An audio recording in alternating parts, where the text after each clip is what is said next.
Wow, don't you find there's some weird and wonderful things at these mountain bike festivals? Today, things are going to get a little bit strange at the Sea Otter Festival 2019.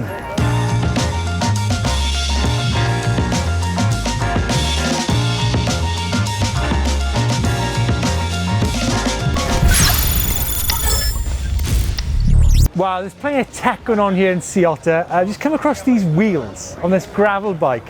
$7,000. That's ridiculous. This is a brand called Franco. Now, Franco are from a village between San Francisco and here in Sea Otter. But the most important thing about Franco bikes is they have made the world's first ever 3D printed carbon fiber mountain bike. It's a gravel bike. There's no travel on it, but look at it. That is absolutely amazing. And the price on this bike comes in at $5,000, right? $5,500. Now, I think that is pretty special, it's pretty unique. So yeah, check out the Franco website. It's called an Emery. I think the main message here with this Emery bike is that it's printed, assembled and finished here in California. And I think they're taking pre-orders now for delivery in the fall of 2019. Take a look at this bike up here. It's a 230mm travel, it's got 4.8 tyres, however, a 3,000 watt motor with a battery system which is 2,400 watt hours. That is so far removed from the bikes we ride. We ride 250 watt motors with 500 watt hour batteries on average. But for me, the guys at HPC, they think it's all about the weight. This is a 70-pound bike, I think, which is pretty light actually for such an insanely powerful motor. But yeah, it does ask the question about what is an e-mountain bike. Now these bikes go 45 miles per hour plus, so they're not really allowed on most trails in California. Do you know what, this is just what I need after a post-Sea Otter evening out. This is a company called Terra Trike from Grand Rapids in Michigan. It's an e-recumbent. It's got a Bosch active line motor in it. 4 modes, looks like I'm in turbo. You've got a left and right brake on it. It's extendable here for your different size, and it comes in at $4,500. That's a bargain.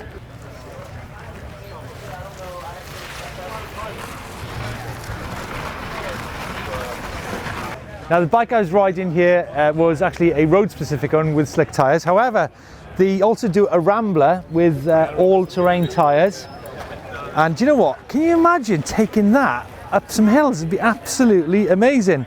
I was wondering where Jessica had gone, and she's right here. I'm with John Heim from Pacifica, just up the road from here. John, what on earth is going on here?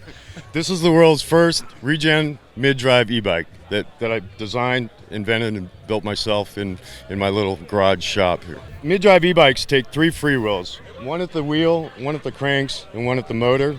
To do regen, the chain always has to move, so the back freewheel is welded, so the chain's always moving. Luckily, the cranks can stay free, so you don't have to ride fixie.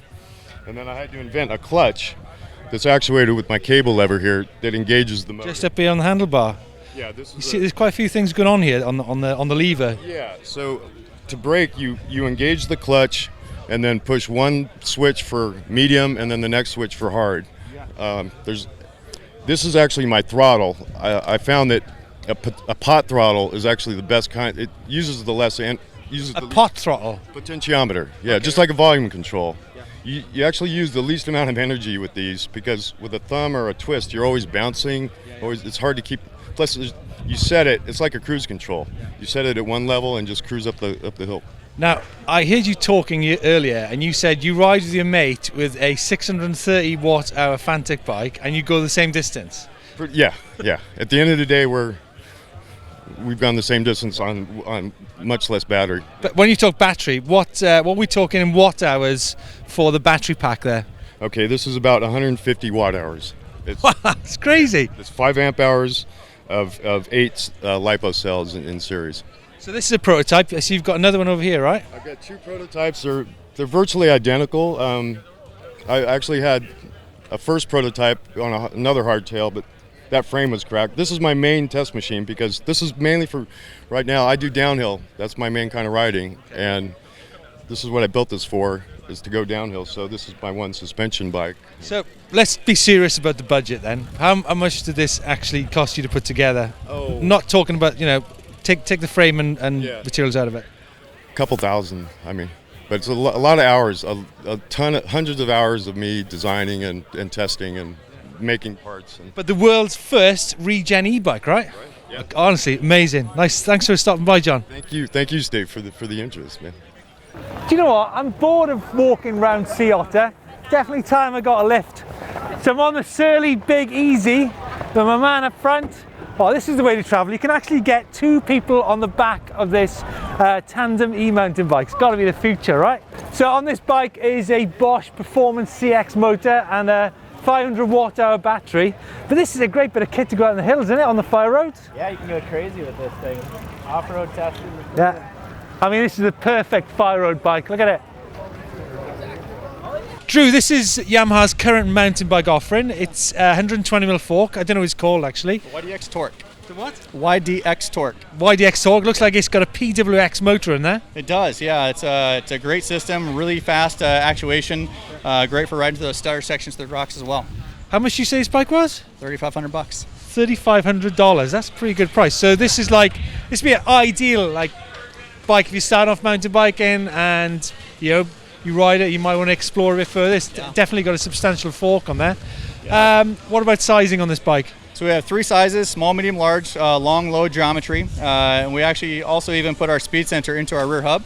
The benefit of that for the ride is that actually you don't have to worry about a spoke magnet, passing and only recording every time the wheel rotates. There's never a time this rear wheel is not recording, which makes it for a really seamless transition through the assist levels, but also for graduating into the build through the assist level category itself.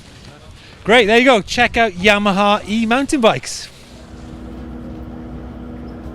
We reckon, Brandon? Yeah? Okay, on a more serious note, Ad Motor is from Los Angeles. They make a range of e-mountain bikes. A lot of them got hub drive, like this chopper here. It's got a Bafang 500 watt hub drive in the back of this motor here. However, look at this beast, 3,000 watt motor, rear hub drive. It says on here, class 2, 750 watts, 20 mile an hour. That's not true. Settable, that's why. It said it. And finally, this mighty looking tandem here. Great for some trail building, I reckon. Things are pretty laid back in California, right? Oh my God!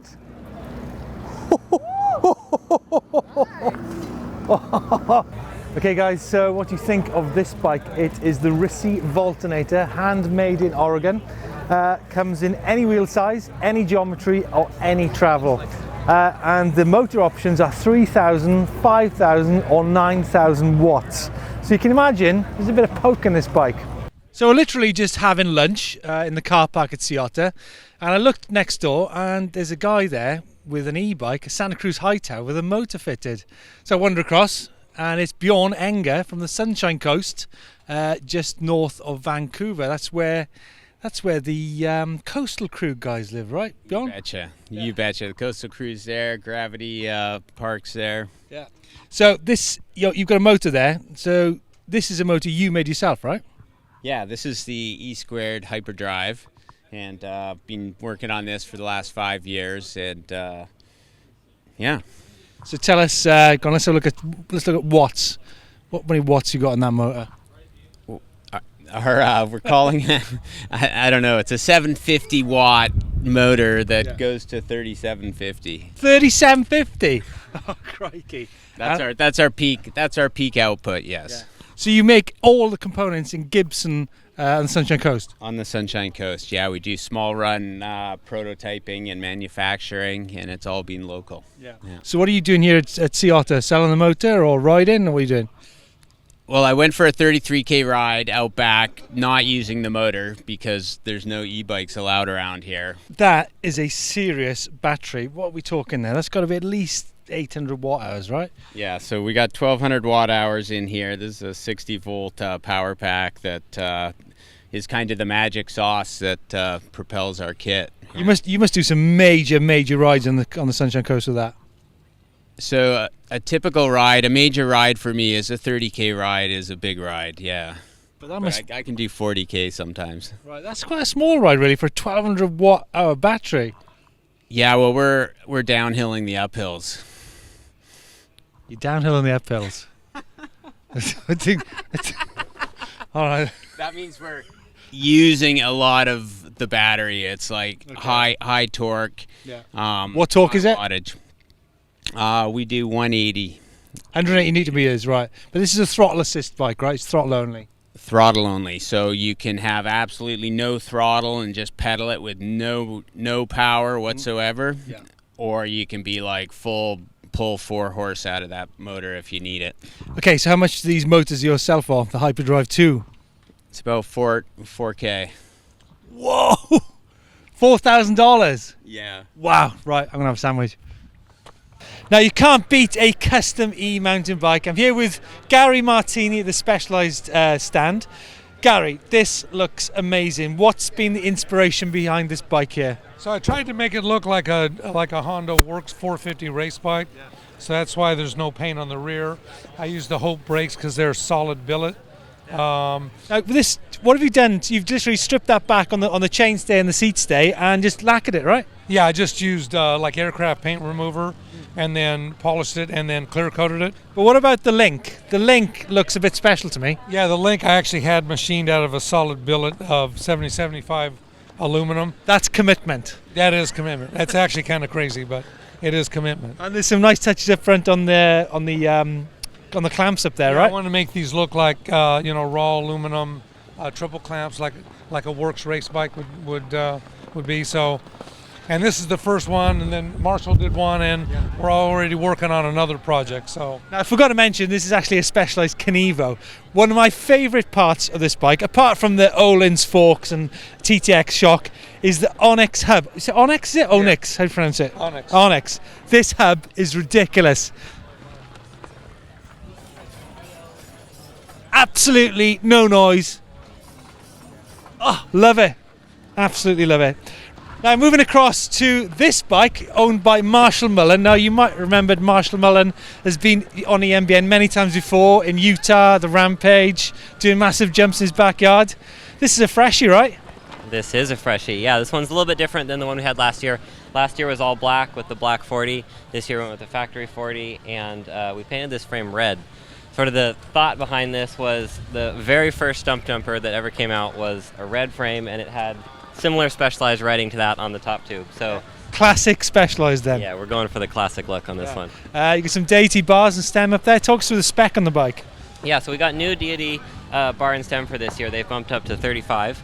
So I got 35 stem, 35 bars. I've been very happy with it so far. It actually does feel a little bit different. So XTR brakes? XTR brakes. I got a little interesting combination here. I got XTR brakes, XTR trail levers with Saint calipers. I've kind of played around with some different options, and that seems to be my favorite. Forgot to mention, this is a Canevo as well. What size are you running there, Marshall? It's a large. Right. Yep. How tall are you? 5'10". Okay. Great. Looking forward to seeing you smashing that bike around some ridiculous jumps soon. Wow, what do you think about that? Some crazy stuff out there in the e-mountain bike world, right? Wow. So that's it. That's a wrap from Sea Otter Festival. Some really strange things in the e-mountain bike world. Some good, some bad. If you want to see more from the Sea Otter Classic, check out day 1 and day 2 right down here. And get involved in the comments down below. Cheers.